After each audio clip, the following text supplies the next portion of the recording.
Gonna take.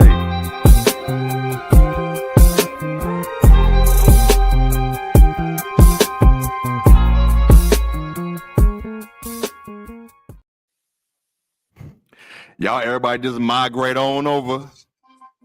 The great, I don't want to call it the, I don't want to say nothing crazy. It just ain't, not the great migration, but it's, everybody just migrate your ass on over to the pod, to the show. Unrivaled was fun hanging out with everybody, man. I enjoyed it. How y'all doing, Nick and Lo? I mean, just talking to y'all, but how y'all doing? We fantastic, man. Appreciate everybody tuning in, man. What's up, Felicia? Alicia, I know you was gonna be here. I see y'all piling in. We Yeah, sending the tweets off. We a little later than usual, but we here. Y'all know why we late. Unrivaled. Yeah. We like Lauren Hill. We don't show up on tonight's flying. No, don't do that. Don't do that. Don't go give that us far. the Lauren Hill tag. Lauren Hill do be late as fuck though. I ain't gonna lie. That's why I'm never gonna go to a literally concert. The last Lauren Hill concert, I've been to about 5 or 6. The last Lauren Hill, she's one of my favorite artists. But the last concert that I went to, and it will be the last concert I ever go to of hers. She was, I think I got there 2.5 hours after, and she was literally walking out probably about 15 minutes after I got there. Because I already knew I was going to be late because she's already late. So I got there in about 2.5 hours after it started. Yeah. And she was still late, yo. And then she came out and said, "You had to run me my money." Bro, look, she came out and said, I wasn't mad because I was, I wasn't mad because I didn't stay that long. I wasn't there that long waiting, but she came out and then she goes, I see you online. Everyone's saying I'm late. Y'all just need to be glad I showed up. I say, yeah, that's it for me. That's some wild shit to say. You were at that one? Say it again. You were at that concert whenever she said that? Yeah, she must have said it more than once. That was the one in DC. Okay, I'm gonna say, because I mean, there was a video that went viral where she said it. It could have been that one, yeah. But yeah, she definitely was like, she came out and said it, and I was like, girl, what? Is Lauren Hill and Anita Baker going head to head with being canceling shows? Low on the cam.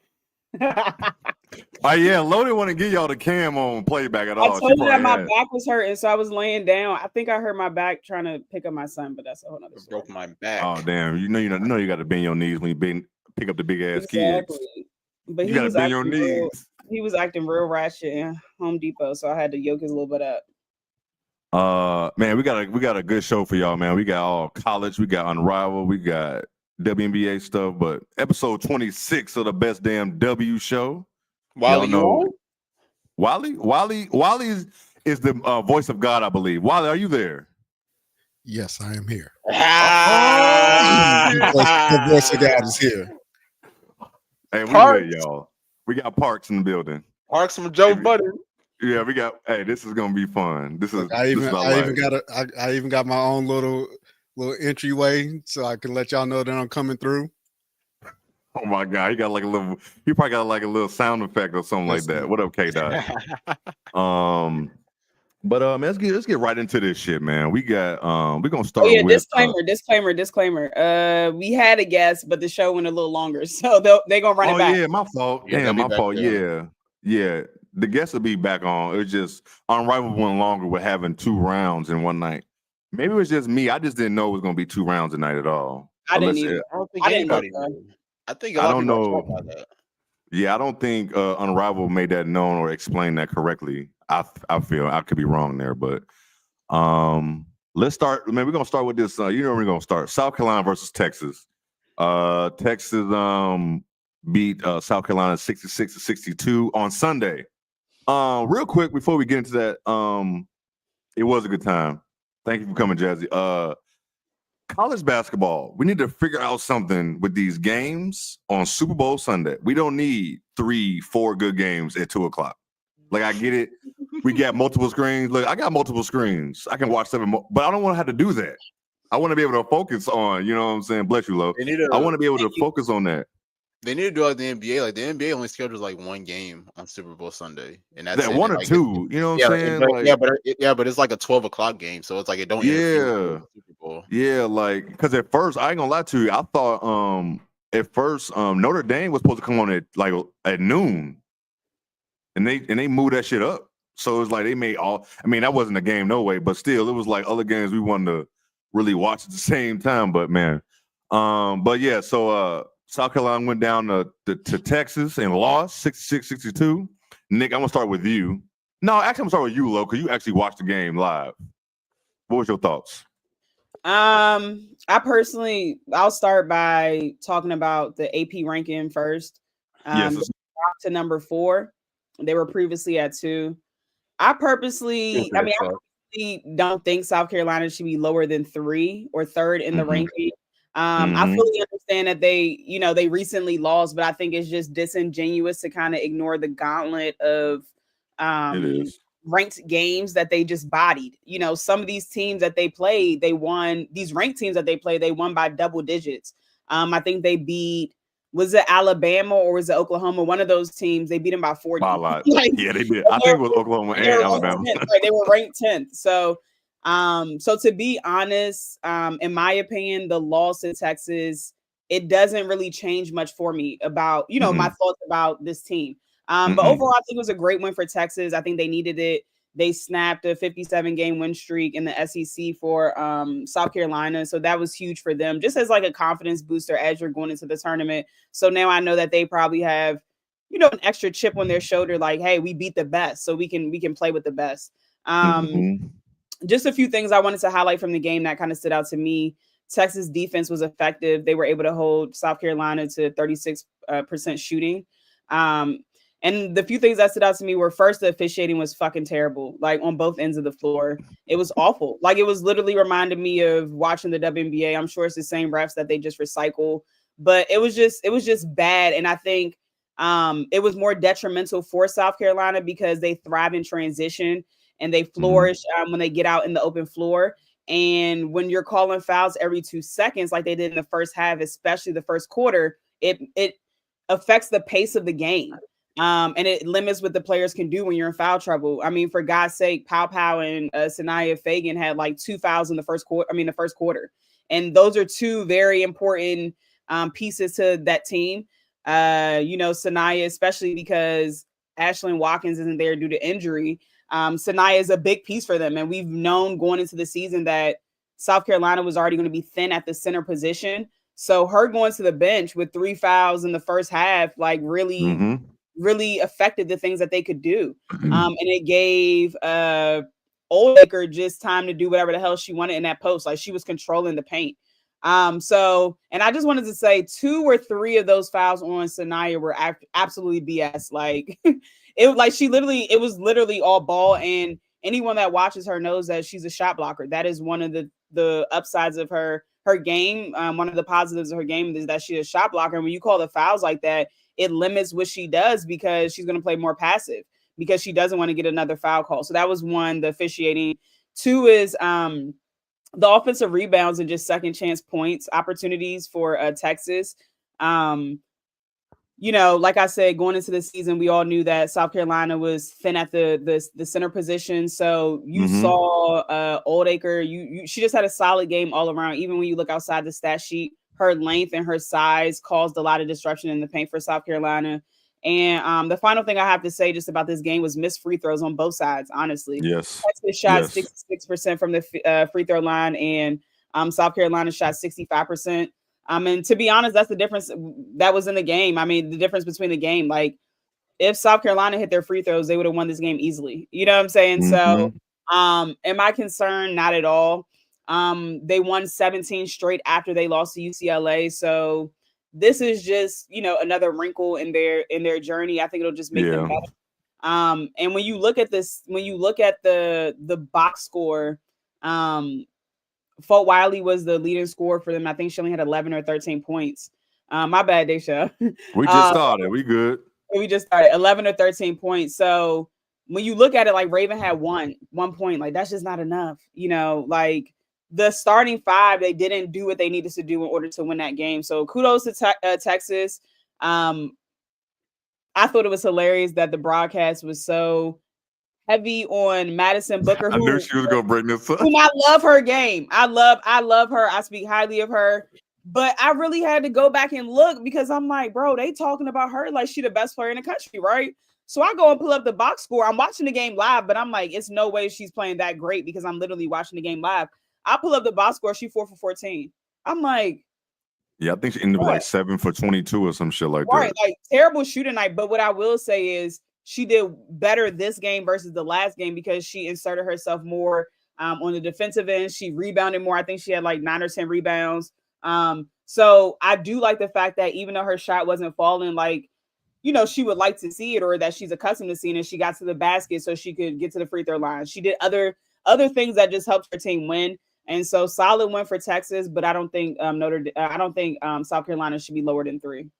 No, they should not. Go ahead, Nick. I agree with everything Lo said. First and foremost, give credit to Texas. This was a big win, honestly. Anytime you get a win against like a powerhouse program like South Carolina, you know, that's a big confidence booster for a team like them, especially considering the last time they played them, they got their asses handed to them.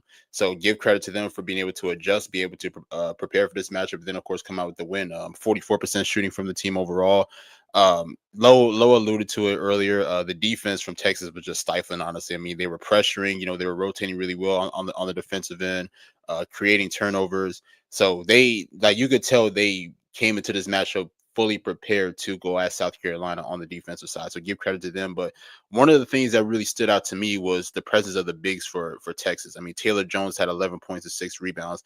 What's her name? Kyla Odaker, I think that's her name. Had 13 points and 6 rebounds. Yeah, Odaker had 13 points and 6 rebounds as well. I mean, getting those second chance opportunities and just, you know, being able to create extra offensive possessions are really huge. So you saw what Texas was able to do for that. And on top of that, means like Lo said, I mean, without the presence of Ashton Watkins, you know, the big man for South Carolina, I mean, it's very thin from that aspect. So teams are going to look to take advantage of that. And Texas definitely did, honestly. And honestly, I mean, it's crazy because South Carolina could play such a horrible game and still only lose by like 4 points. Like they did not play well whatsoever in that matchup, but they still had a chance to win that one. And, you know, and give credit to them. I mean, they definitely got off to a slow start. Give credit to Texas for the hot start, but them just being able to weather the storm. I think Malaysia Fulwiley was the only player for South Carolina that was in double figures. Everybody else had like 6, 7, 8, 9 points. So yeah, I mean, from that perspective, you got to get more production, especially out of players like Tahina Pau, out of Tessa Johnson, Raven Johnson, you know, especially out of your guard play, honestly, especially when you're going up against players like Rory Harmon and then of course like Madison Booker as well. But give credit to Texas, man. Texas was able to fight through it and then of course, you know, come out with the win, honestly. And as far as South Carolina being ranked 4th is just flat out ridiculous, if you ask me. It is. Like, I mean, if you ask me, they still should have remained at 2. I don't care if they lost this game. They're still the second best. Well, if you ask me, they are the best team in the country. I mean, they should be ranked number 1 if it was up to me. But, you know, for them to drop from 2 to 4 after just one loss is just insane to me, especially when you look at strength of schedule. Like, they played over 8, 9, 10 ranked teams in the country since they lost to UCLA, and they found a way to win all of them except this game against Texas. So it's just absolutely ridiculous to me how you put both Notre Dame and Texas ahead of them. And look, I mean, no, and it's not a knock to both of them. I mean, we all know Notre Dame is playing great basketball. They haven't lost since I believe Thanksgiving, and even since Texas. That trip over into the Cayman Islands. Right. And even Texas, honestly. I mean, I know that Texas just got the win, but you're telling me that they're a better team right now than South Carolina? You're out your fucking mind, honestly. I mean, that's just my opinion, but overall, South Carolina's still the team to beat. Absolutely. Like, look, I mean, at the end of the day, you know, they're gonna make their adjustments, but I mean, I think a loss right now is good for them, honestly. I mean, I think they're gonna go back to the drawing board, figure everything out, and you know, I think that they'll be ready to close the season out on a high note.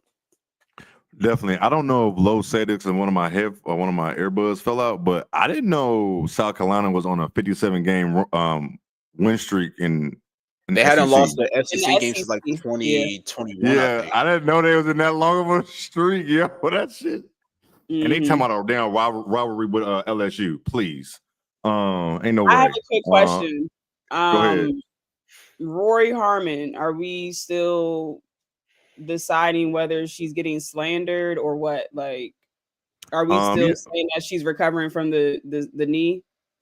I think she still is. I think ACLs, man, that should take 2 seasons. And look, you're out there playing, but I don't think she'll be better until next season. Personally, I think, you know what I'm saying. With that big ass brace, I know people play with them, but that, man, when you shifty, man, that shit still fucks with you. You know what I'm saying? So I don't know. And honestly, is she getting slandered? Is she getting slandered on the timeline, or not enough for you, Lo? I mean, I don't know. Not enough. I listen. I'm all for. I personally don't think she's 100%. No, she's not. But you know, against South Carolina, 1 for 9. You shot 11% from the field. Against Vanderbilt, 1 for 6. You shot 16% from the field. Against Maryland, another ranked team, you shot 1 for 7. You shot 14% from the field. So against these ranked teams, I'm looking here. South Carolina, 4 for 11. You shot 36%. Like, I'm looking at all the ranked teams. Every ranked game, she has not done anything. 2 for 9 from Notre Dame. Like, you know what I'm saying? Like it. So I'm discussing Rory, Tom. Rory so my thing is, like, you play decent against the teams that aren't that talented, but when it comes to top talent, my knee hurts. This is a player, honestly. Nick, not enough slander for her. But also, I remember this vividly. This was last year before Rory got hurt. Texas played Uconn. I don't remember the exact numbers Rory had, but she had a really great all-around game. And it just hasn't been the same production hitting this year. And I get it, you know what I'm saying? Recovering from an ACL tear is not the easiest, honestly. And I mean, it's like Jay said, I mean, it definitely takes a couple years.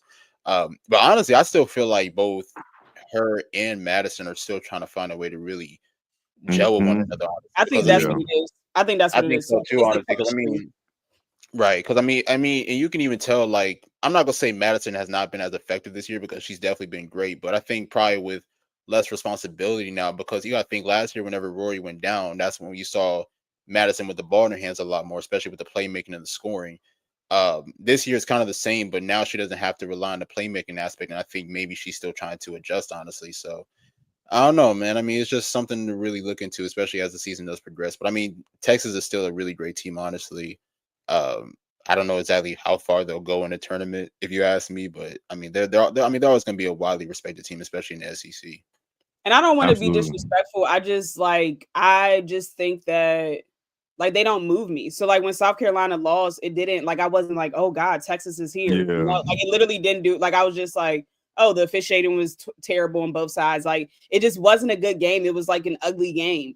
And I guarantee you, if the officiating was a little bit different in the first half, like, South Carolina would have won. Like, you know what I'm saying? So it wasn't, and I'm not trying to take away from Texas. It's just that team that they have assembled, it's not a top team to me. Like, people are acting as if they are going to be like a Final Four team. I just don't see that. Now, can they make it to the Final Four? Possibly, but it depends on what region they end up in and who else is in that region. But they just don't, if I'm in the NCAA, they just don't really strike that much fear into me. That is. It was funny. When the rankings came out, y'all, we all just assumed when we saw Notre Dame at 2, we just assumed South Carolina was number 3. And then Lo put the rankings in the group chat. She put the rankings in the group chat, and we all was like, now hold up. I was like, nah, they're actually 4. Yo, 4 is just way too much. Nick went nuts when I said they were 4. That's what I'm saying. They dropped 2 spots off of 1 loss after winning, like, I don't know how many games. They haven't lost in almost or over 2 months. Yeah, they won 17 in a row since UCLA game. Literally. Like, I get it, and I know the committee was gonna be crazy like that, but they Notre Dame is still not better than South Carolina, man. So it's like I see, this is the thing. I don't mind Notre Dame at 2. I can see South Carolina or Notre Dame being 2. I can see either. Yeah, I don't mind it either. But like 4 is nuts to me. 4 is crazy. Yeah, 4 is just nuts. Texas is not better than them. I don't care if they won on Sunday. Yeah. So is it like, does the committee do this? I know in like college football they be on crazy shit, but it's like sometimes people feel like if you lose to this team has to move above you. I'm not agreeing with it. But that's the thing is, like, what are they basing off? Are they just basing off of that loss? Is it so? Is the ranking supposed to go week by week? Like, we only look at this week. Like, this is they never tell us what are they actually basing things off of. It's a specific criteria, but I know they're supposed to go off of strength of schedule. It's supposed to be a number of things that they're supposed to go off of. I don't know exactly what they do, but I just know it's like strength of schedule. Because they do strength of schedule / the net ranking, and then I'm not sure what other criteria. It's supposed to be week to week though, but I don't know how they do it, to be honest. Yeah, I don't think we still feel like South Carolina is still better than, especially even though don't let this AP poll fool you guys, man. Yeah. South Carolina Yeah. honestly, I don't care if they're ranked number 4. Like the fact that they're not top 3 is absolutely insane. No, yeah, no, they're definitely top 3 in the country for sure, definitely. So, but man, I know it's some BS. Yeah, please. Hey, South Carolina fans been mad as fuck about that 4 ranking. Felicia, I'm not even a South Carolina fan, and I was mad. Fuck. No, yeah, it was. Nick was hot. Yo, Nick was so hot. I'm like, are you kidding But I me? was like, I get it. Yeah, they're gonna be at 3. But once we found out it was 4, like, no, man, that's and then Jay was like, well, they just lost. I'm like, I don't care if they just lost. No, what I was saying, like, I get the loss and making them. I thought it was gonna be 3. Like, okay, fuck it, you make them 3, whatever. But dropping them to 4 was just way too much. Like, you didn't have to do all that. You know what I'm saying? And it wasn't like Texas blew their doors off. You know what I'm saying? It was a 4 points. Yeah, it was a 4-point win. So that was the thing as well. They played arguably their worst game of the year, and they still lost by 4. Yes, I think UCLA beat them more than that. And they missed at least 8 free throws. Yeah, I think so. I think you're right about that. At least that they didn't shoot well from nowhere, really. Honestly, you know what I'm saying? Like, they didn't rebound good. Texas won the game and didn't hit 1 3. Not one. They only shot 4 of them, but that's crazy. I mean, and they're not a good point shooting team, but like beat South Carolina, like if someone told you Texas beat South Carolina without hitting 1 3, you like, huh? Yeah. That was the crazy part when I saw that. I didn't even realize it. Going back to watch the game, that they didn't make a 3. So that was definitely insane. He said, "Agree. We shouldn't be over South Carolina, and that's my team. We just won at home." And I mean, look, I'm giving Texas their credit for finding out a way to win that game. I'm not trying to discredit them at all, but just for the AP to just drop South Carolina like that, it's just I can't rock with that. Yeah, definitely. I love villains in sports, and South Carolina definitely the villain of college women's hoops for sure. But man, they're gonna get their lick back for real. They're gonna run through the tournament, the SEC tournament, and then March Madness, and they're gonna be in the Final Four once again. But this makes the SEC tournament even more lit, like, because now they're gonna have that battery in their back again. So whoever, I don't know who they played next. I think they played Florida. Yeah, Florida. Florida probably gonna get beat by 50. Good luck, Florida. Is it at home too? I wonder if it's at home. I'm not sure. Florida probably gonna get beat by 50 because Don probably. It's in Columbia. Look, Don probably put them through the ringer in practice after that loss. Child, they went by 50. Definitely. Moving on from one powerhouse to a powerhouse that's about to end. The end is near. I'm talking about Uconn. Uconn lost to Tennessee. Forgive me, man. I should have pulled up the score. Y'all got the score, but they lost. They lost to Tennessee. Was that Saturday? Was that Saturday or Thursday? Was that Thursday? I think it was. I missed that game. I did miss that game live, but it was Thursday. And they lost, but Gino called out Paige, talking about we don't have players doing enough, basically. There's no quotes here. I don't have to verbatim, but he was basically, we all knew who he was talking about. He was talking about Paige. Man, Nick, how you feel about Uconn, man? First of all, the game, I didn't have a chance to go back to watch it. Forgive me. I didn't have no time to do that, but how you feel about that game and his comments on Paige and Paige overall? Hey, before we get into that, Wiley, pull up that post I sent you, man. I just want to get my shit off real quick, man. Hey, listen, Nick and Wiley be on their own little thing behind the scenes. Do y'all be texting in private or what? I'll be having it, I'll be letting them know, like, hey, Wiley, pull us up for the show, man. This guy is wild. I didn't even see you tweet that. Either, yo. I sent it in the group chat. Nick I missed that. Nick sent me stuff on the low, so y'all can do the same. Just all you gotta do is hit me. I'll make sure. Oh my god, this is so funny, yo! Oh my god. But now back to the whole Uconn Paige thing. I think it's time that we need to have a conversation. In all seriousness, Paige Beckers has not been playing the strongest this season, and don't get me wrong, she's projected to be number 1, which I still think that she's deserving of that. But let's be real, she's been coasting this year. And Uconn right now is not looking like a championship team to me. Now, look, they're going to get in the tournament. They'll probably get to the Sweet 16, maybe Elite 8. But hey, man, as far as they're playing the Big East. That's why. That does play a role as well. But you got to look at it like they played how many games against top? They've only played a combined 6 games against ranked teams, and they played 25 games overall. That's just absolutely insane. And they lost two. They're 0-2 against top 10 teams. They lost both of those games to Notre Dame and to USC. The other games, I think they played North Carolina. They ended up winning that one, and then they played another game as well. I can't remember, but they almost lost that North Carolina game too, man. They did, yeah. Came back in that. I remember watching. They definitely did. But just going back to that Tennessee game, definitely give credit to Tennessee for the win. But I was disappointed in Paige because I'm looking at her down the stretch. I'm not seeing her call for the ball. I'm seeing her, shy away from the opportunity down the stretch.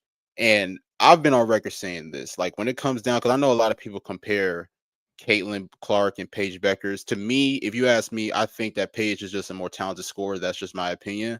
But the one thing that separates Caitlin is Caitlin got a dog in her. And I got to always acknowledge that because when it comes down to like down the stretch to find a possession, you know where the ball is going to. And you know Caitlin is not going to shy away from that moment. We've seen it several times throughout her college career. She hit a game winner against Indiana her junior year. She hit a game winner against Michigan State her senior year.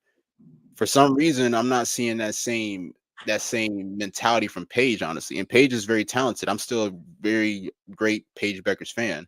But for her to be shying away from these moments, especially in a big game against Tennessee, where that was a winnable game for them, I just can't rock with it. And then on top of that, I mean, she had a bad game. I mean, she shot 5 for 16 in that matchup.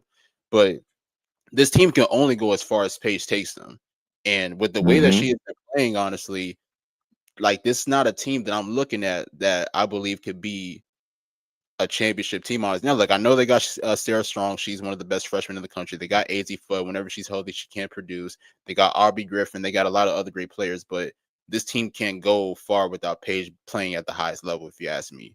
So until she finds the way to elevate her play, I can't see UConn being a top contender as far as winning a championship. That's just my opinion.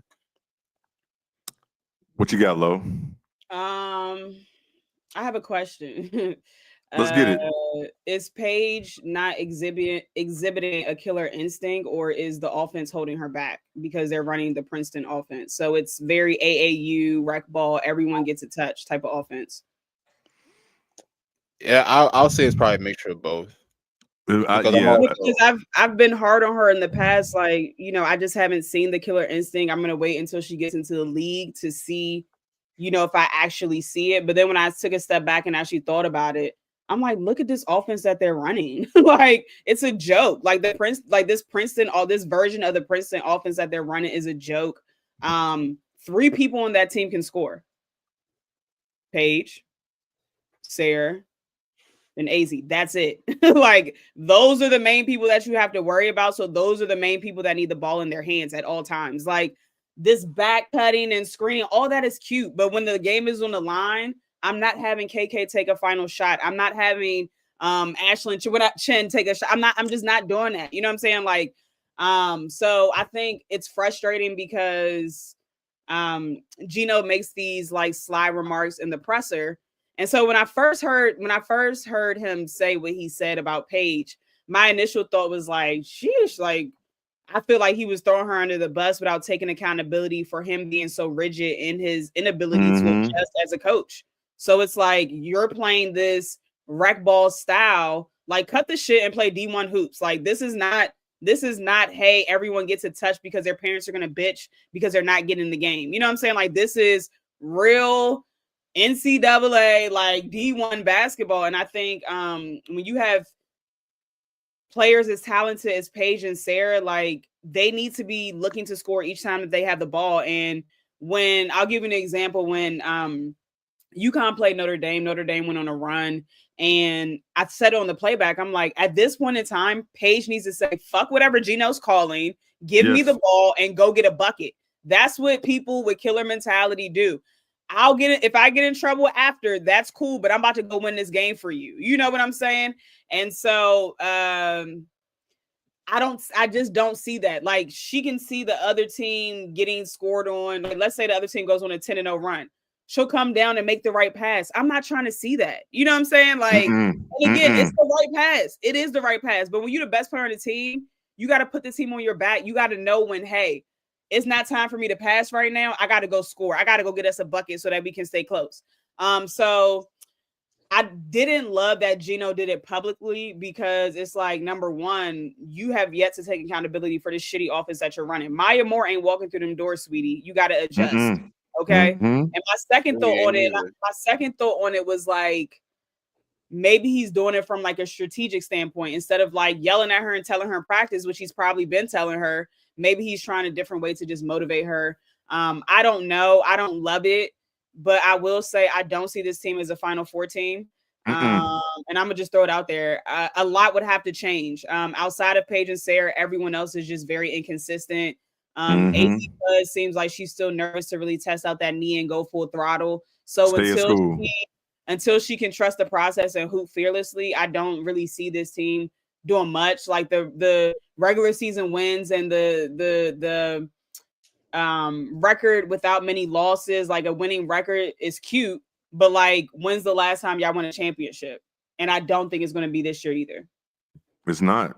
And you're going to get your doors blown off against South Carolina. One thing about that game, like the 15th or 16th, something like that. Don't give me the line. While I looked that game up, that date. South Carolina, Paige, I'm gonna ask you this.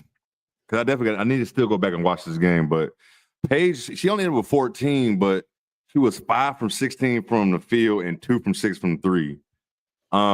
16 shots is not enough, but man, 5 for 16 is crazy. So y'all seen the game. Was she just struggling? Could she not hit? Like, what was going for her to be? Because Sarah was 8 for 13. No, I think Tennessee did a really good job. I mean, Tennessee is one of the more premier defensive teams in the country. Honestly. I think they threw a lot of bodies at Paige, whether it's Talasia Cooper or Sam Spencer or whoever it was. So I definitely give credit to them from a defensive perspective. And I also give Paige a lot of credit for even finding ways to maneuver through that defense, because there's a lot of times where she drove the lane or she found a shot around the mid range. So I definitely give her credit, for finding ways to get find a way to get buckets, honestly. But I think part of the reason for the struggle had to have been Tennessee's defense, honestly, because they were strapping up on her. And I'll be real, man, Tennessee, if you can't find a way to beat that full court press, you're gonna lose. It's ugly for you. Yeah, it's ugly for you. They pick up 94 feet and they're looking to create turnovers from the get-go. So every single time. And I just also want to throw this. Go ahead. No, I'm good. Go ahead. I also just want to throw this disclaimer out there. It's not like Paige is playing terrible. Like, she had a bad game against Tennessee, but she's still shooting 53% from the field overall. So she's not playing terrible. So that's not what we're saying, because I know some people are going to watch this and be like, oh, they're saying Paige is playing terrible. That's not what we're saying. But when you're the projected number one pick, and when you're 23 years old and you were the player of the year your first year, like, we just expect a little bit more. Like, at no point in time should Sarah Strong look like the best player on that team. Not as a true freshman. Like, and it's been plenty of games where Sarah has looked like she's the best player on that team. Absolutely. So, thank you, Felicia. I think it's just disappointing more so than anything that this is the number one pick that's supposed to be, and I believe is a franchise piece for a team. But I just don't see that right now.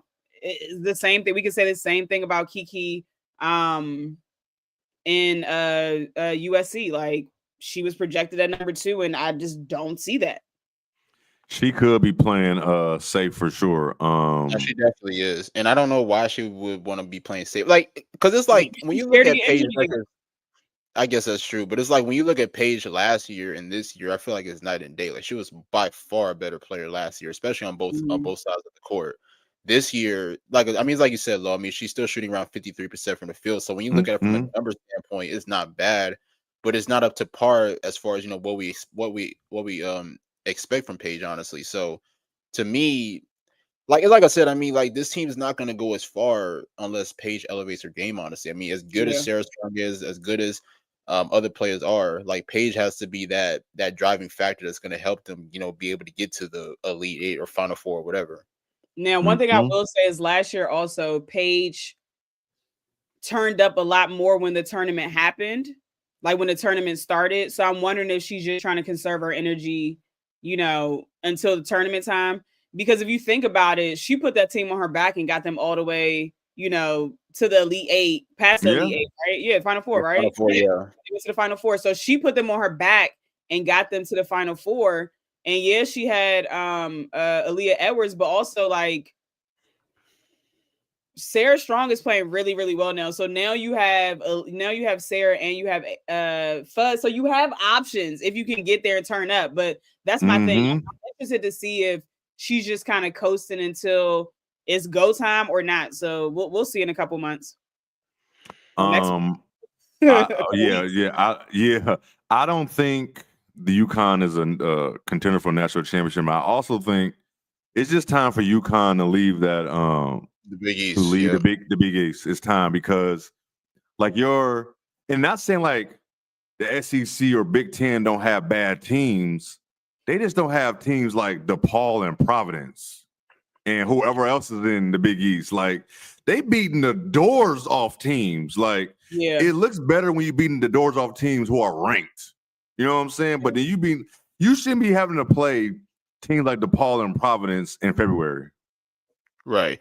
And that's the thing too, that's the thing, because it's like I don't want to disrespect any teams in the Big East. No, I don't. I've had a chance. I mean, I've had a chance to watch a few of them. I mean, they're pretty good. Like I think obviously Providence, I think they're a pretty good team. Marquette's a pretty good team, but they're not on that tier as far as top contenders. Like you look at the SEC, you got South Carolina, you got Texas, you got LSU, you got Oklahoma, you got Tennessee. You look at the Kentucky. Big Ten. Kentucky as well. You look at the Big Ten, you got USC, UCLA, Ohio State, Maryland. Like, you know what I'm saying? You got all these high quality teams.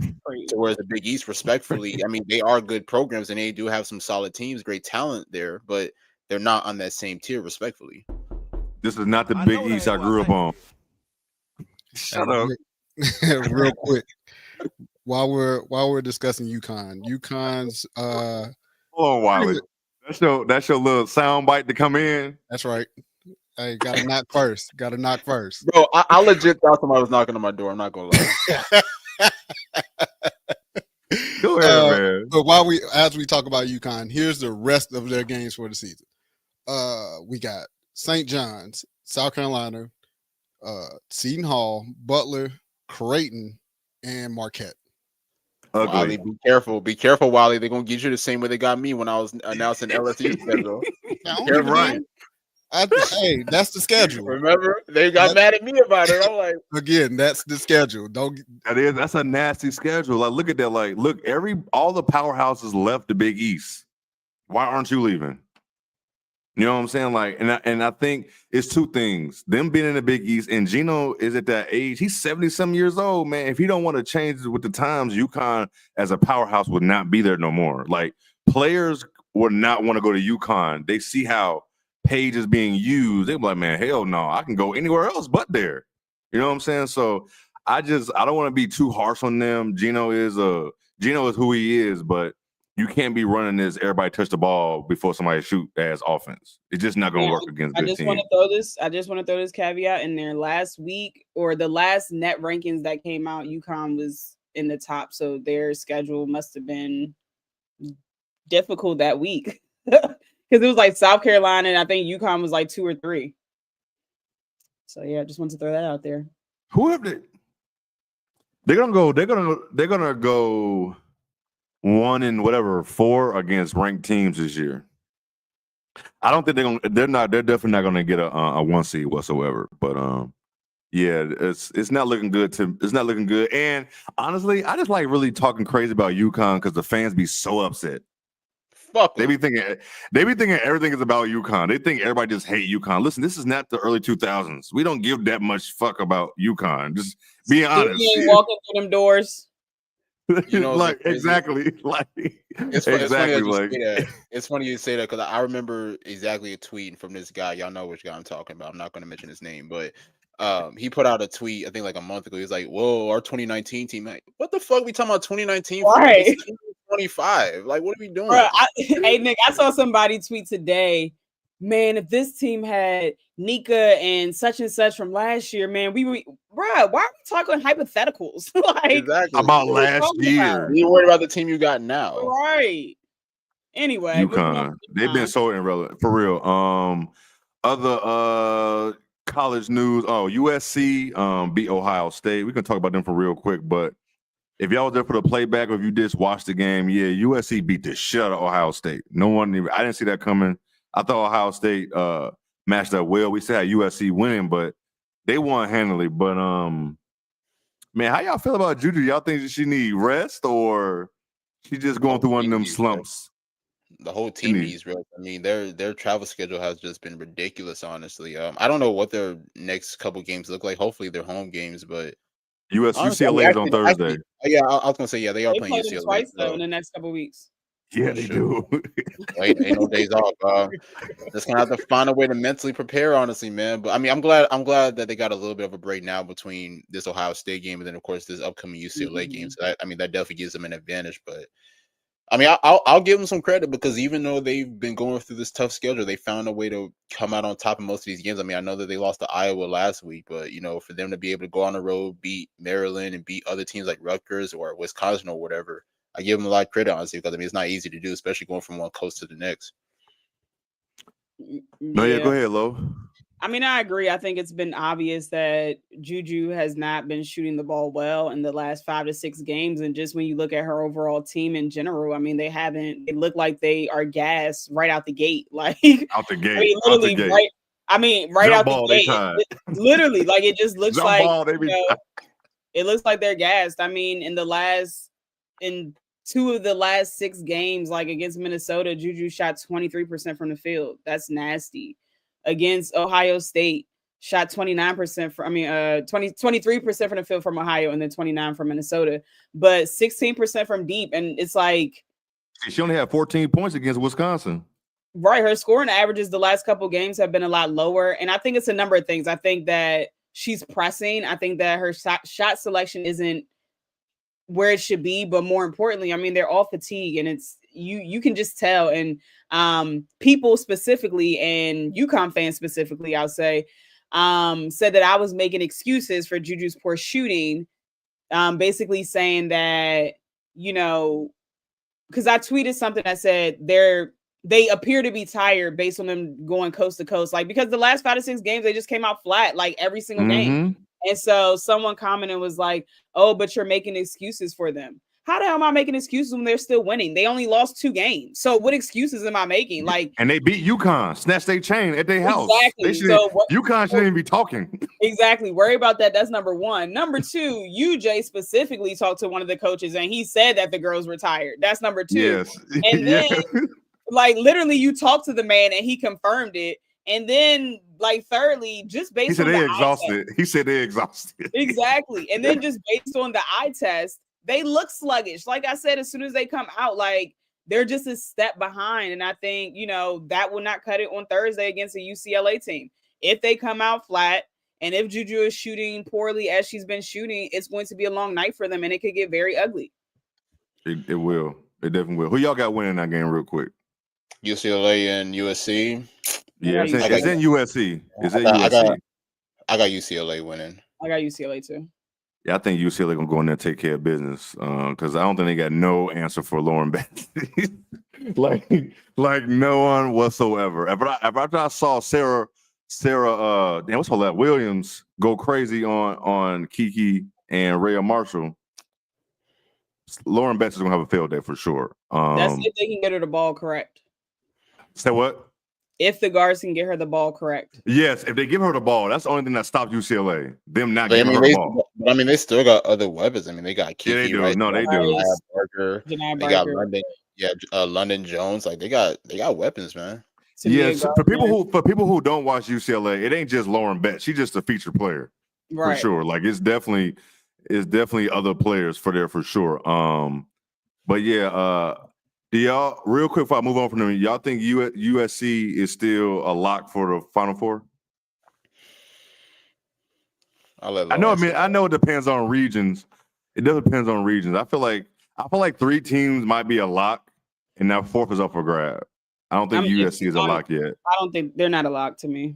Yeah, they're not a lock for me as well. They're definitely not a lock. I didn't want to say it. No, they're not a lot. And we love Juju. Everybody know. I don't think we don't even hide the fact that we like Juju and how we feel about Juju, but that team is just not a lot. They're an Elite 8 team. for sure. If And the way they everyone's- playing, they can fuck around and lose in the Sweet 16 depending on who the matchup is. If we being honest about USC, but the one good thing about it is Juju hasn't had like a real Juju stretch where she getting like 30 in a row, a couple games. Mm-hmm. So the law of averages, if it happens around March Madness time, they could get hot and go to the Final Four, but it just really depends on her. And if Lindsay is able to draw something up on that clipboard when it's needed. Yes, I definitely agree. I don't even think I started the clipboard on Saturday. No, I don't think I've ever seen. Damn, I don't think I've ever seen her on. Then there was that video of her. There was a video that went viral of her talking to Juju on the bench. Juju just like looking straight ahead. She's not even paying no attention. That was that from the playback on Saturday against Ohio State? I think that's when it was when that shit happened. I think so. Yeah, I think it was. She looked over that whole game. Yeah. I mean, she knows she's in a shooting slump. She knows it. She frustrated. It's frustrating because you like, I'm putting all this work in and I can't make a damn basket. It's frustrating. Yeah, Lo, when was that when you went to the Maryland USC game? That was their first trip to the East Coast. What was that, January? It was January, yeah. Yeah, it was January. Yo, they been going. They came this way or further for three trips, yo. I'm saying, like their schedule's messed up. Like they'll go out on the East for 2 games, then come back home, play 1 game, then go back out on the East. Yeah, so and people would sit here talking about, that's all the teams travel. Are y'all dense? No, they don't. Are y'all dense? They don't travel like that where you're literally crossing different time zones, you idiots. No, not in college. Come on now. This is new for them. Every stadium was new for the USC. Like a lot of these stadiums they never even been to before because they don't even come this way. There's no reason to. So it's somebody like, asked, at the Maryland presser, somebody asked Juju like how she likes the East Coast. She was like, this is her first time ever being on the East Coast. And she was just like, it's different and it's too cold. Like, so you know what I'm saying? Like they've been out here a lot. And of course they're tired. And I'm sure UCLA is tired as well, because they're traveling too. Yes. And even being through that gauntlet, they've lost 1 game to Iowa, who played out their mind because Caitlin Clark jersey was getting retired. Correct. You know what I'm saying? Like through all of that. Even though they've been half-assing it, they still been stringing wins together. Exactly. So if they get some rest, man, they might prove us wrong and win on Thursday. But as of right now, we got a UCLA in the sweep for sure. Yeah. Man, I want to do this to you, Nick, but your girls got their ass whooped. They didn't even show the fuck up, man. They didn't even show up at all. Like that was just such a bad loss from the team, dog. Like I was confident, man. They're coming off a 6-game winning streak. They just beat Virginia. I know that Virginia is not one of the best teams in ACC, but they clicking. Everybody playing well. I got to give credit to NC State. Isaiah James is one of the best scorers in the country. If you haven't seen her play, or if you haven't heard of her, I would advise y'all to go check her out. She is a bucket. You know what I mean? But I mean, overall, NC State's guard play is just terrific. Overall, I mean, Sanaya Rivers, Madison Hayes, Zoe Brooks, honestly. So they just played a great, exceptional all-around game. They went up 20 at halftime. They went up by as much like I think like 26, 28 points. They pretty much handed it to Florida State, man. So I got to give them the credit. Yeah, they do. When the next time Florida? Who do they play next? Florida State. They play Louisville on Thursday. That's a win. That's. Win. Hey, we're gonna hold you to that. We're gonna hold you to that too. Yeah, I bet money on them too when they lost. I told you I was like, don't be coming to me. Don't come to me if they lose. Hey, real quick, do not be coming to us for that. Hey, I'm talking to everybody. Don't come to us. Do not come to us talking about who should I bet on, because I'm gonna tell you go ask a professional. Yep. Because you're not gonna be in my DMs cussing me out trying to find my address. I'm just letting you know that now. That's because people be throwing their mortgage on it. You know what I'm saying? Like they be betting. Like, look, I bet 10 cents. That shit don't hit. I'll be like, all right. Right, fuck it. $10. Hey, if I lose 10, fuck it. But a mortgage is not gonna happen. Who else lost this week? Ole Miss lost to Kentucky yesterday. Shout out Ole Miss. Kentucky won, I thought, didn't they? Oh, or excuse me, no, Ole Miss. Ole Miss won. Ole Miss won. Ole Miss did win. Okay, Ole Miss did upset. We said $5 max. Hey man, if I've been drinking or something, it might go up more. It might hit a dub. I ain't gonna lie to you, but don't tell Raina that. Ole Miss upset Kentucky. I don't even know what that score was, but shout out to Ole Miss. They probably heard us talking crazy about them. 57 or something like that. Okay, well, shout out to them. Hey man, y'all gonna have to start putting some respect on Coach Yo's name. I be seeing y'all slandering her and stuff, man. I know Coach Yo. I mean, look, I don't agree with everything Coach Yo does, as far as like schemes and everything, but you can't deny. I mean, she knows how to win games. No, yeah, for sure, man. You know we're gonna talk crazy, but that was a big win. Kentucky is like 8 or 7 in the rankings, I believe. They've been on a little roll lately. I think Kentucky lost twice in the last since that Oklahoma game, I believe. Fact check that. I don't want y'all know the internet. You know the internet coming. They gonna be love to tell you when you're wrong. What else we got? Oh, Notre Dame. Notre Dame is number 2. If you follow me, you know I covered their last couple games, and listen, they just beat the shit out of these teams. Stanford, they beat the shit. Sorry to a friend of the show, Coach Erica McCall. They whooped their ass. I'm sorry, like that shit was. I couldn't believe it. We knew they was gonna win, but it was an ass whooping. And then they did the same thing. In their defense, their best player got hurt. New got hurt. She got hurt early. She got hurt early in the game too. Like it was like early. Let's just be honest. They weren't. I mean, they would have got cooked anyway. But it would have looked a little. I don't mean to be disrespectful, but yeah, they was gonna get cooked. Tough crowd. They definitely, and then on Sunday they had Cal. And then I know Tom is in here. Tom told me to watch Lulu. I can't think of her last name, Twiddale or something. I would never take a recommendation from Tom ever again.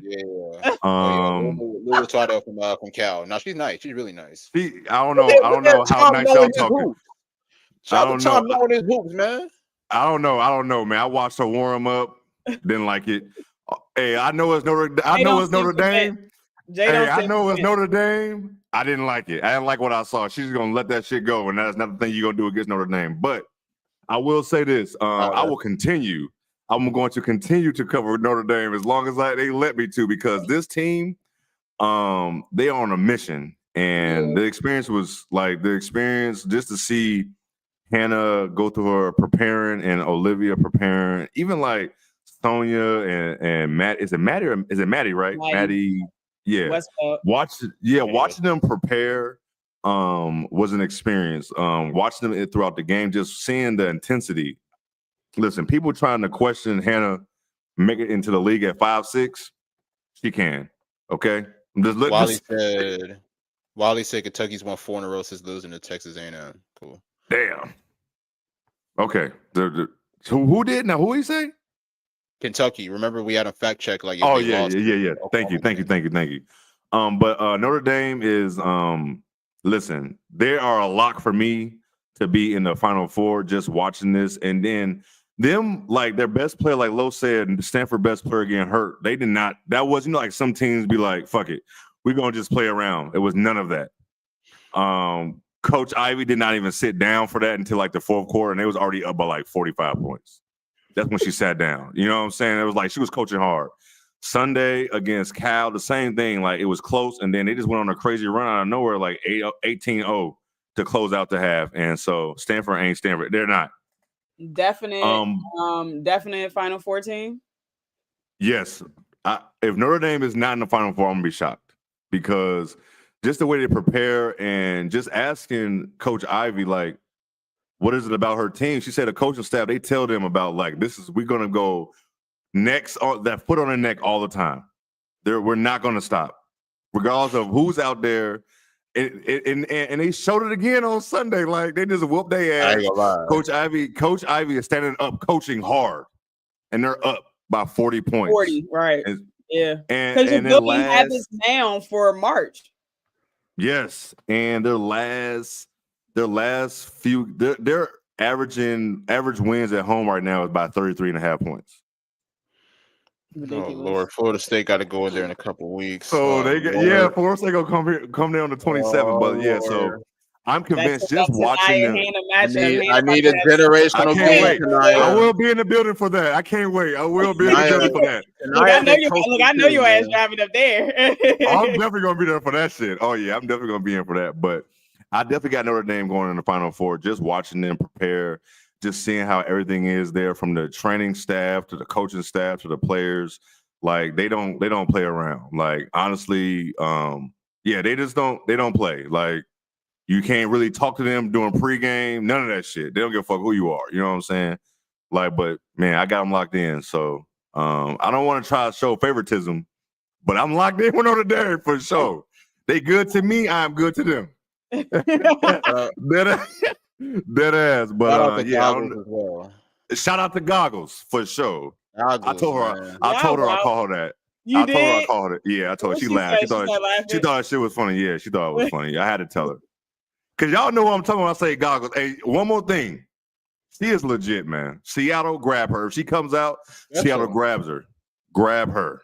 The playmaking, the seeing that shit live is just amazing. Like she be thinking 4 steps ahead than everybody already in college. And it's just her passes, and she can shoot. That 3 is consistent. And then paying her, and she with Hannah. Oh my God, Sonya hitting shit. Matt, yeah, but they got so much shit going on. They told me that Paige was a better passer when I said Olivia Miles was the absolutely best passer not in the country. They told me Paige. I can pull up the tweets. They told me Paige was the best passer in the country. On the second game of the season, when Notre Dame played, I literally tweeted Olivia Miles is the best passer in the country, and they retweeted it and said, "You haven't seen Paige pass." I'm gonna send it to y'all. And y'all know who tweeted it too. I already know because that person's insane. But yeah, man, that's all I got on Notre Dame. I also cover USC Wisconsin. You know, USC is like a rock star show right now. So I mean, it's always fun to see them and shit as well. Chop it up. It was kind of cool because like I could tell they remember me. So that was the dope part. Like the coaches and players and shit like that. So that's cool. Yeah, that was dope. That was dope for real. And I can tell Notre Dame players and coaches remember me too. The more you go, that's the thing. The more you go to like the Homer games, like the more you at every home game, they gonna notice you, and then they start paying attention more, and then they'll, you know what I'm saying, like they'll answer your questions more, or give you whatever the case may be. So yeah, that's great that they recognize. It's dope. Yeah. It's real. And like Nick said, I'm 6'3". I usually wear my locks up like this. I'm always smiling and I talk, so you're not gonna forget. And your you know voice what I'm is saying? very deep. And my voice, right? You're not gonna forget that. You're very personable just naturally, so I can see. Yeah. So, but yeah, enough of them and everything else. I don't know where else college. Oh, real quick, LSU Texas on Sunday. Who y'all got for that? I got Texas. Where's it at? Is it Texas? Is it in Texas or is it LSU? I think it's in Texas. Somebody in the chat, Wiley, somebody fact check that for me. If it's at, what do they call it? The PMAC. If it's in Louisiana, I'm going LSU. If it's in Texas, I'm going Texas. I like that. Hey, play it safe. I like that. Because it's in Texas. Okay, I'm going Texas. Yeah, I'm going Texas. Yeah. I'm not that confident though, to be honest. Like, I think it's going to be very interesting to see Michaela Williams versus Madison Booker. I'm very intrigued by that. I don't think it's going to be a convincing win, but I'm gonna go with Texas. That's what my I'm going with Texas because Big Four out here dropping albums on Valentine's Day. She ain't worried about no R&B Four, man. Y'all better go cop. She ain't thinking about no. What is it called? Flow and B, Flage and B, Flage and B. I don't even know. Do y'all know the process to make an album and drop it during the season? The process? You ain't thinking about hoops. Maybe it's a mixtape. You're not thinking about hoops, man. You're not thinking about hoops. But we're gonna leave college alone. Yeah, on the way to OTW the single. I ain't never heard it. I never heard it. It is called Fly B. That's funny. Oh my God. On to the pros, man. We had some real quick. If we got out of here, we're gonna knock it out with the pros and go to Unrivaled and skedaddle. Real quick, we got free agent update. The Aces got Dana. I like that pickup for them, for sure. I mean, they need people. They need people off the bench. You know what I'm saying? Like at this point, they're gonna be calling low soon. Seriously, like they just need people. Tiffany Mitchell went there, and who else went there? Cheyenne Parsons. There we go. That's the first one. I forgot. I should have been looking at my notes, and I'm just going off the dome. But Lo, how you feel about these pickups for them? I think they're great, to be honest. I think that the Aces needed bodies regardless, so anyone that they were able to get would be good. But I actually like the pickups that they got. I think Cheyenne Parker Tyus was an absolute steal. This is someone who is 1 year removed from being an all-star. This is also someone who is 1 year removed from making $200,000. So the fact that she signed a training camp deal for $78,000, they gotta steal, bro. Like, I don't know how they did it. I guess like they're, she's like getting her lick back because last year she didn't have like a great year. So maybe she's trying to get her feet wet. So her next contract will be a payday. But like, I just don't know how they finesse this. Mark must be paying for baby girl to go to school or something, because it's just no way you go from agreeing to 200,000 to 78,000. You know what I'm saying? So anyway, we wouldn't. We definitely wouldn't. You think about not being a pro hooper. I'm not doing that. So that was interesting, but I think it's a steal. I literally can't wait to see her and Asia play. Asia finally has help in the post. The Dana Evans signing, I think I love that signing as well. I think the experience of her learning under Chelsea, just like she kind of did with learning under Sloot that championship year, will help her tremendously, just as she continues to develop and find like consistent minutes in this league. And just from a personal standpoint, I'm thrilled that she got away from those young Chicago fans that are extremely talented. They were rough on her all last year. So they're gonna have to figure out another scapegoat to blame things on. And they're gonna be blaming Sloot. Right. Since Sydney left, I think Dana is a good option off the bench to kind of run the show. And the good thing about Dana is she's not scared to let that thing fly. And that was one of the Aces' Achilles heels last year in regards to them not getting much bench scoring. So I like that she's not scared to shoot the ball, and so she'll come in and try to shoot. She's like a score first type of guard. So and then last but not least, Tiffany Mitchell. And I called it in a group chat. I said the Aces should go out to Tiffany Mitchell if they can afford her. And I think I'm a little bit biased because she's a friend of my other show that I'm on. However, Tiffany Mitchell can just flat out hoop. From a personal standpoint, I'm just glad that she's healthy enough again to hoop, because last year, if y'all don't remember, she was diagnosed with sepsis, which is a blood disease, and it can be fatal. A lot of people die from it. So I'm just grateful to God that she was covered and she has the opportunity to hoop at a high level. And many people forget about Tiffany Mitchell. Like, she was low key, and I said this before, the foundational piece that started the Tide tournament in South Carolina women's basketball. Obviously, Asia is synonymous with South Carolina basketball, but Tiffany Mitchell's name should be recognized as well because of what she did for that program, and hence that's the reason why they retired her jersey there last year. So this is someone that has 3 seasons in the WNBA scoring in double figures, like averaging double-digit scoring. So they'll need that off the bench as well. She can also, she's gifted at attacking the rim, getting to the basket, operating in the mid-range, and she can defend. She can defend. She's very strong because she's also a personal trainer. So people don't know that either. But I think one of the areas that she needs to work on this all season is shooting the long ball, because she's going to get a lot of open looks out there, and she hasn't shot that well. I think she shot over 30% from deep one time in the last 8 or 9 years that she's played in WNBA. So yeah, she got to work on that. Definitely. What about you, Nick? I like the moves for the Aces. It's like y'all said. I mean, they definitely need bodies, especially after losing players like Alicia Clark, like Tip Hayes. 2 pivotal pieces off the bench. Like one of the biggest questions that we've had. I mean, despite having a great starting 5, at the end of the day, you do need a great supporting cast, and acquiring players like Tiffany Mitchell, like Dana Evans, Cheyenne Parker-Tyus is just really big. I'm starting with Cheyenne. I think Cheyenne and Asia are going to work really well in the front court together. I think that Cheyenne can definitely make the game easier for Asia, because I don't think people realize, honestly, man. I mean, Cheyenne is actually a very underrated post player, honestly. I mean, she can face up, she can play with her back to the basket.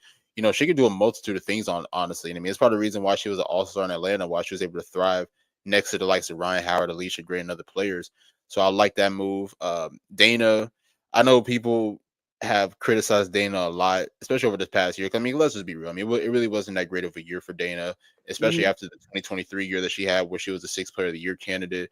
But Dana could still play at a high level, honestly. I mean, she could be a good scorer with given an opportunity, a good playmaker. She's an exceptional on-ball defender, a great perimeter defender.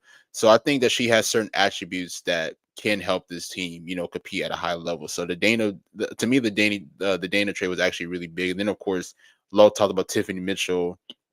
Obviously, her already having a history of playing with Asia, and Tiffany has always been a really great veteran player, honestly. I mean, people may forget, but like, I remember a couple years ago when she played in Minnesota, how good she was in Minnesota. Then, of course, even last year during her time in Connecticut, how good she was, during certain stretches. So Tiffany has proven that she can be a valuable role player when given the right opportunity.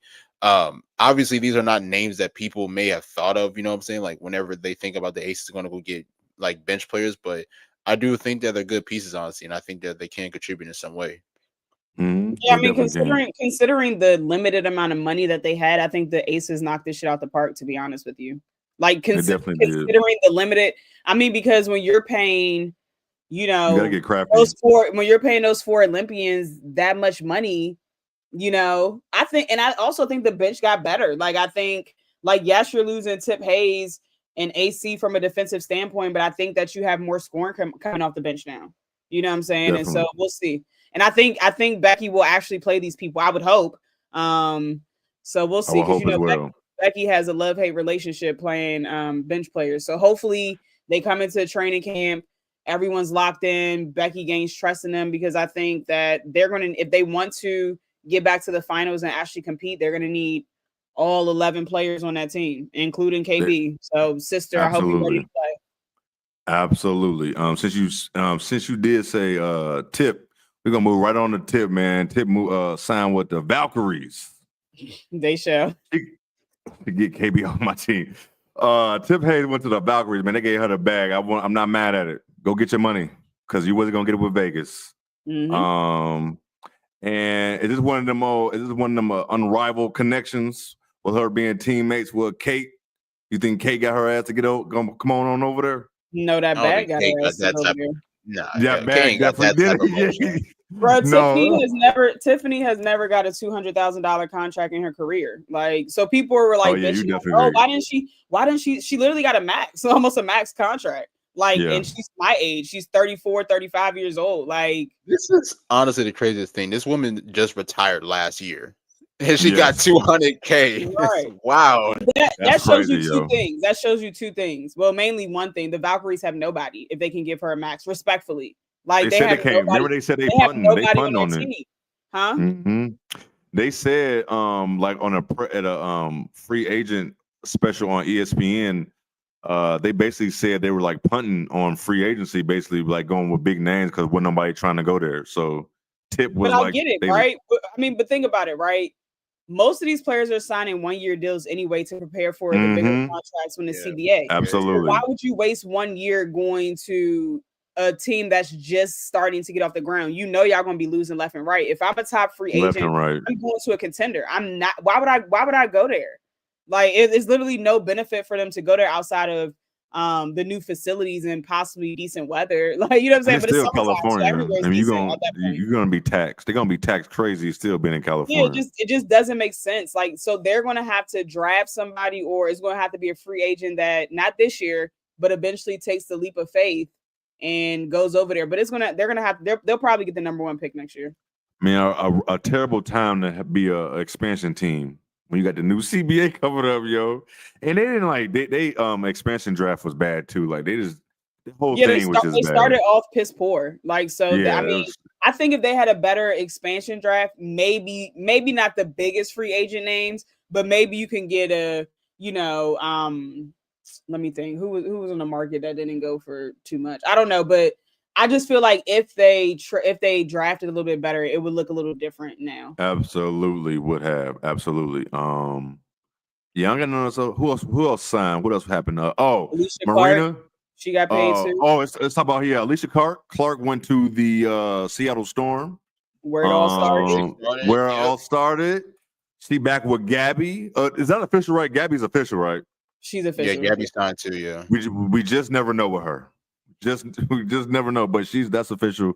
I mean, how y'all feel about Seattle? They overpaid her too. Now, I don't want to say overpaid because these players deserve to be paid, but at her age, $185,000 is a lot. No, for sure. But that's because nobody is signing with Seattle, so they have to get bodies. Yeah, a terrible year for Seattle as well, trying to get people. Shout out to Jordan Horston. Terrible news with her tearing her ACL out the whole season. Just terrible, man. Just terrible. And just speedy recovery. Prayers up for her. And that's a major loss for a team in Seattle that didn't really get many free agents and doesn't really have, players that can go out there and score. So, man, they better hope Goggles is leaving. They better. Goggles gonna save the franchise, man. They better hope. I think that's enough. That's not enough, though. I mean, it's not enough to put them in like championship contention, but I mean, it helps them get to a on the right track. Yeah, they better hope, because if she don't come out, what do you do with number 2? I don't know. To justify number 2, you know what I'm saying? Like, are they gonna pick Sonya? I'm going for Kiki. Sonya gonna be number 2 now? Yeah, but who's gonna be Sonya? Leave Sonya. And this is the thing. I love Sonya's game. So when I say this, she shouldn't be top 3. But Sonya Citron should never be in top 3. And come on. No, she shouldn't be top 3. She shouldn't be top 3. But she's great on both ends of the floor. She great is. on both ends of the floor. Great player. But honestly, I mean, Seattle could use another guard though. That's one thing I will say. Izzy Harrison and Aerial Powers. I was confused about why Izzy still isn't signed. Like, I was very confused about that.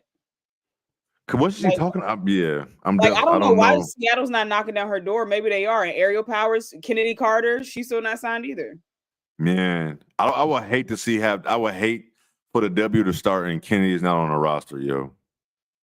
Because she can get buckets for somebody. I don't know how her and Sky would be, but Seattle could use her. Seattle could also use Aerial Powers. That's somebody who can go get her bucket on her own. Would be nice. Yeah, it would be. Man, somebody go get Kennedy, man, for real. But yeah, they need people too. Kennedy probably trying to get the bag though, like she a max is. contract. She is. Who gonna give that to her? I mean, shit. If Tip Hayes, I would try to go for that too. If Tip just got 200K, I'm calling my agent right now. Listen, man, Tip got that much. Yeah. Listen, if Tip is getting that, let me get that check somewhere. But who else? No, I don't want her going there. But Connecticut, Marina. She asked for a trade out of Connecticut. First of all, I don't know why she ain't do that as soon as AT got up out of there. I called now, when they got up out of there, that breaking news of Marina should have came out that day. I don't know where she's gonna go. I don't know who's gonna go after her. Connecticut, because her contract is dry. Yeah, she's gonna be right there. Kennedy want a bag and want to start.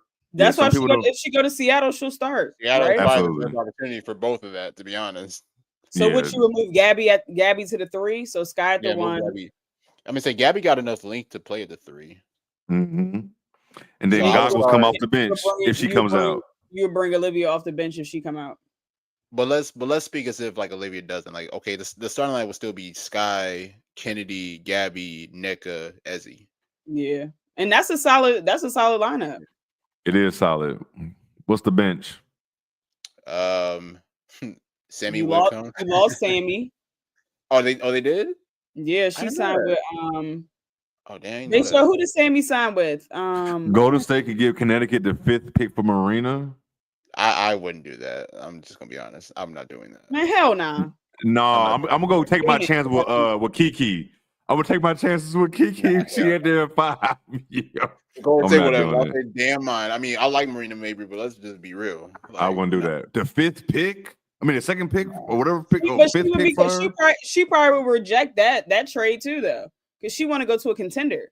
But it's hard to go to a contender when you making over $200,000. Yeah. Because think about it, even if you trade multiple bodies for her, you're only getting one body back in return, and you still got to fill out the roster. You know? Yeah, it's not looking good. It's not looking good for sure. Honestly, I don't know. Chicago got the cap space too, right? I don't think so at Chicago. No. I wouldn't do it either. I think they have the cap space though. Who? Chicago. She gonna request a trade out of Chicago to go back to Chicago? Yeah. No, they're not gonna do that. Teaspoon is gone. That was the issue. Chicago definitely got the space. I told y'all what happened. Teaspoon is gone. Yeah, that is true. You did. That shit's so wild, yo. To be honest, like I highly doubt that this will happen, but I feel like Marina will really be a good fit if she wanted to go back to Dallas. It's my opinion. Especially off the bench. I mean, that's what I'm saying. Like, I mean, but if they were to, she also doesn't. She thinks she's a star. She wants to start. Listen, man, come May, she's gonna be in Connecticut. She'll start on a playoff team though. Her and Natasha Cloud, they just better get close because they're gonna be in Connecticut, child. chilling over there. Facts. Yeah. Man, on to Unrivaled, man. Week 4, man. I don't even know. I want to talk about the gang. Oh, talk about this one-on-one shit. Hang on, before we get there, Jackie, go ahead. Stay away from Miami. Oh yeah. Stay away from Miami. Go back to Vegas. Chill out there. Get ready for the W season. I'm sorry. We know you love the hoop, and we know you love it, and we know that you got to get the bag. I respect it. Please stay in Vegas. The check is gonna clear. Right. Like don't even step foot in Miami. Don't go on the beaches or nothing. Like don't nothing. Nah. The check is gonna clear. The check is gonna clear still. Yeah. Yeah, go say you got like an obligation or something. Do something. Dallas got 4 players making $200K. That's crazy. I don't know how they had that allowed that to happen, but yeah. What? Yeah, I saw that. Well, somebody told us in the playback that Jackie was in the weight room. Dallas got 4 players. Who is it? Wait a minute. Enrique, I'd assume. Enrique. Yeah, Enrique. Don't Big T make max money too? Big T making max money. Is DJ making max too? I don't think D making max. I think they gave her 175. Nay is making max money. I didn't know. Maisha Hines Allen too. Y'all thought I was joking. Maisha Hines Allen though? Yeah, no, that's blasphemy. I mean that contract probably came. They got $200K. I thought she got 185. Damn. And she can't make a jumper. But hey, her in the list. Hey, get your money, man. Get your money. Get paid. Good. Hey, what'd you say, Nick? Kurt love black love, man. Facts, man. Keep the family together. He kept the family together. Oh my God. But man, let's finish up with this Unrivaled, man. Week 4, man. A one-on-one started yesterday. Then she getting 200. My Isha get more than Nay is disgusting, dog. Crazy as hell, bro. That had to have been from Nate. Sorry, Nate. So what? That contract had to have been from Washington. Yo, what the fuck? Hold on. No, she came from Minnesota, remember? As a free agent? Yeah. Because they didn't trade her to she signed with Dallas as a free agent. Oh, and they gave her $200K? No, yo. What? No way. And they still have $300,000 left. How? Oh, because Paige is going to be on a rookie contract. Yeah, true. Who else is on a rookie contract? They signed her to $200,000 as an unrestricted free agent. Is Maddie still on a rookie contract? Maddie, I mean, she's on like year 3, I think. So yeah, she's still on a rookie contract. I'm dumbfounded. Somebody else is on a. Oh, and I'm dumbfounded. I'm dumbfounded at these prices. I don't know how they still have money. That's nuts. They signed Maisha. Shout out to Maisha Hines Allen.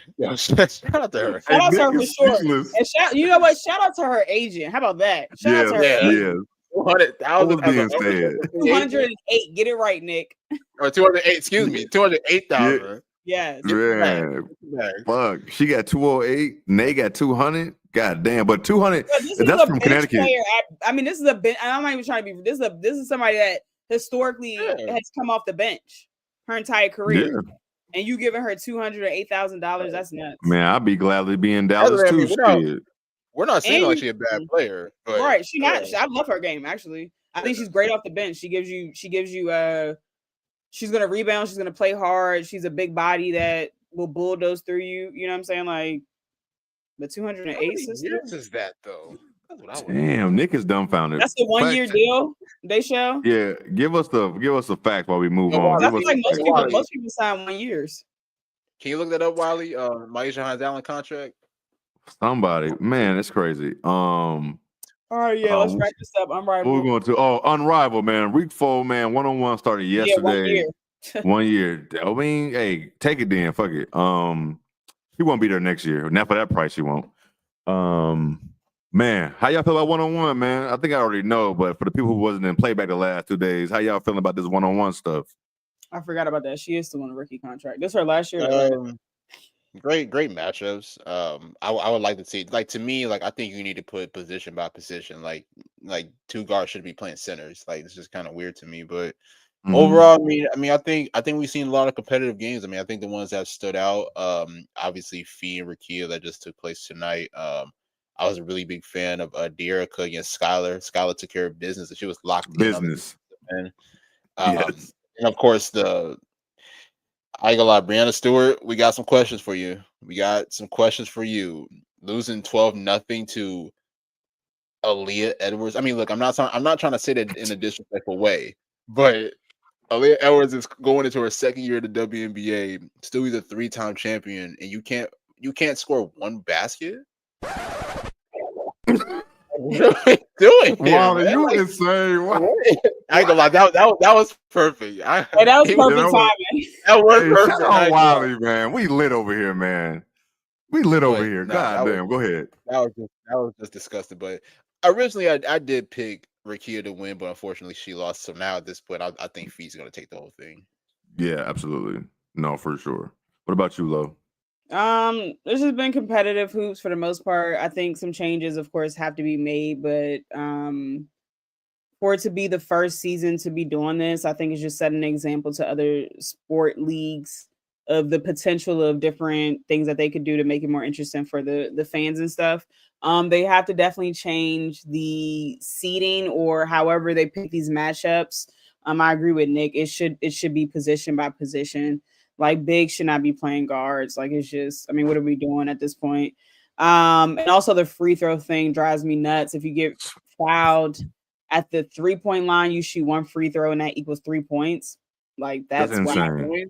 Yeah, that's if you get fouled. That's how Courtney beat who she beat like that.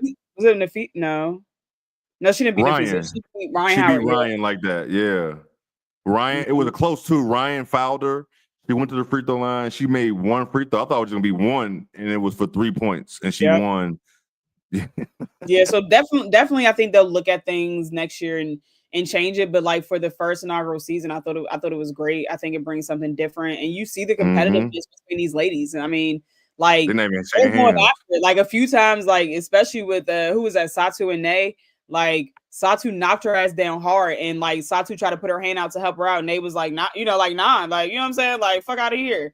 So I love seeing that competitive nature. I love the whole idea of just 1v1. So I'm a fan of it. Yes, like I have no. The one thing I don't like is Nick brought it up was the shot clock, 7 seconds. Too little. Listen, you do one dribble, it's 5 seconds. Right. Like you don't even have. That's the thing too, because it's like whenever I went back and watched the games earlier today, I was like, yo, like they're shooting shots quick. Like as soon as like they check the balls, like they getting up a 3, and I'm like, why are they doing that? Then you realize it's 7 second shot clock. Like that's not enough time to operate how to get a shot. And I get it. They don't want you to be dribbling, but like 10 seconds. Come on, just put at least 10 seconds on it. At least 10 seconds. At least. Hold on, pause for a second. Real quick. I'm gonna address this. Listen. Oh, right. Tom, listen. Nobody cares, dog. I just want you to know that. Nobody does. This is what the Bulls should be doing. But anyways, back to the show at hand. I love this, man. I love the competitiveness. This is something we would love to have seen in the NBA, but that's never going to happen because what we're seeing with these ladies, you know what I'm saying? Like they like Ray. I forgot who Ray lost to, but she walked off the court. She didn't. That was her teammate. Wasn't that not Dearica? It was Azare. Yeah. Yes, that's who it was. Like, yeah. So it's but what's the name? Did say Kyle definitely said they should definitely the big should have their own bracket. The Laces kind of messed up this too by having whatever they got going on. Somebody is sick, they passing shit around over there. So that was my one other harp is like it's not fair that like when Aaliyah Edwards played Leash, like Aaliyah Edwards didn't play a previous game, whereas Leash played a previous game the same day.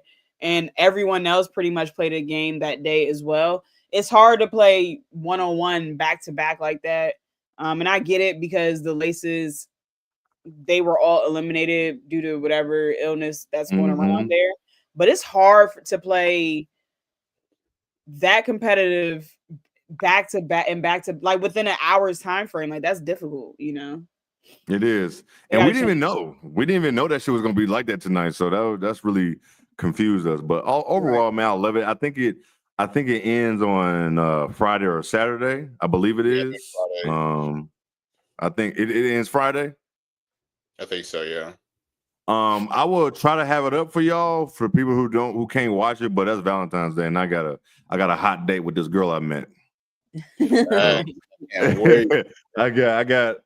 got somewhere to be. So yeah. So man, I got nothing else to say, man. What else y'all got about this? We can move on from this and go straight to player of the week and get up out of here. I ain't even pick one. Y'all can go. I ain't pick one. Oh man, my Queen Raina as well. You gonna start calling me King J for sure. God damn it. But my player of the week is the entire Notre Dame team. The way they were just whooping ass this week. Like you beat two teams back to back by 40 plus. Hey man, you my player of the week, team of the week. That's what I got. How about you, Nick? Yeah, so y'all know it's Black History Month. I'm gonna give y'all some history. Oh yeah, that's right. That's right. No, I'll go with Lynette Woodard, who is a former Kansas Jayhawk, the original all-time leading scorer in college history before Caitlin Clark actually scored.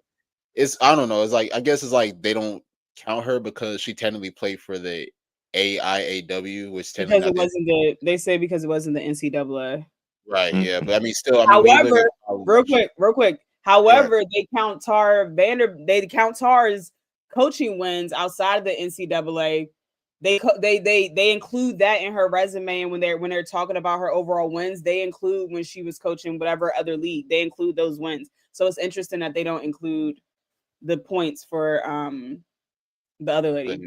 Yeah. That's weird. But even aside from that, career average, she averaged 26 points per game at Kansas. Former Olympic gold medalist, 4-time Kodak All-American. Just a great all-around player, man. So shout out to her. And Lo, you say you had nobody, right? Yeah. Tom, I talked about that. Let's see. Taylor Jones being Texas' best player in big games. He missed that, and he was here for that. We're not going to go backtracking. She was big in the last game, though. She was. See how they move when it comes. Definitely.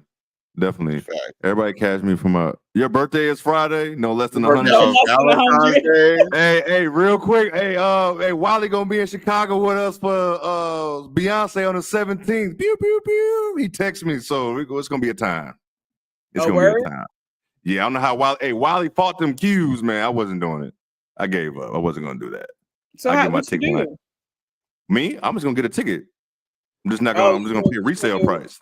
Oh, got it.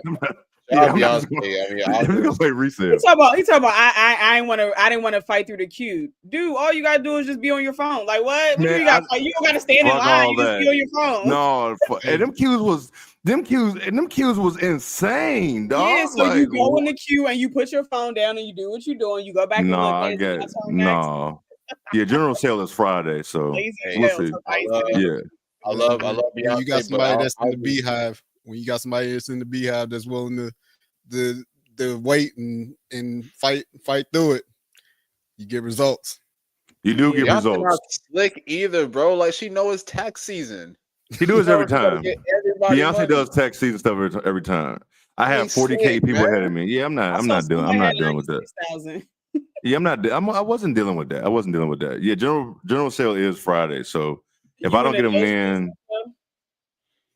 40,000 people ahead of you. You gotta be in the nosebleed shit. 2 hours. You going to the Texas show, right, Dayshell? I believe Dayshell when she said she fought for 2 hours. You know, Dayshell gonna get them tickets, man. I knew if I knew one person on the time I was gonna get them tickets, baby. Guess who I knew was gonna get them? Dayshell. Okay, she been waiting for her for months. I ain't gonna hold you, man. Shit. Sometimes I don't like fighting them queues. Just give me the resale because. I just pay the extra because I ain't got time. Houston night 1, that's dope. 17 for us. In Houston, man. It's gonna be a show. It is. I'll pay the resale for sure. But yeah, that's gonna be dope, man. I get to hang out with Wiley and where he sit is where I usually go get tickets at Soldier Field too. So it's gonna be a fun night. You're gonna be looking down up. No, I was kidding. Let me chill. I'm joking. I love you, Wiley. Yeah, you insane. Let's get up out of here. He can't help himself. He couldn't. Just real quick, man. Man, shout out to y'all coming to the playbacks, man. I'm glad y'all do that because we do it multiple times a week for y'all, and y'all coming out. The next one will be on Thursday. Like I said, on playback. I don't know if everybody gonna be there because UCLA, USC is at 10 Eastern. 10 Eastern. So that's just a late time. But man, like always, we're gonna be back here on Tuesday. I don't know about Unrivaled on Friday and Saturday, but y'all will see us on Monday for sure. But man, Lo, Nick, y'all got anything to say before we get up out of here? Shout out to Kendrick Lamar. That's all I got to say, man. Dope show. Oh yeah. Shout out to him. But also, man, kill out noise about Wayne. That would have been awful. Man, nobody trying to see him swing his 6 dreads. Yeah, nobody trying to see that shit. But man, we love y'all. Man, till next week. Peace. And Wally, hit the goddamn music so we get the hell up out.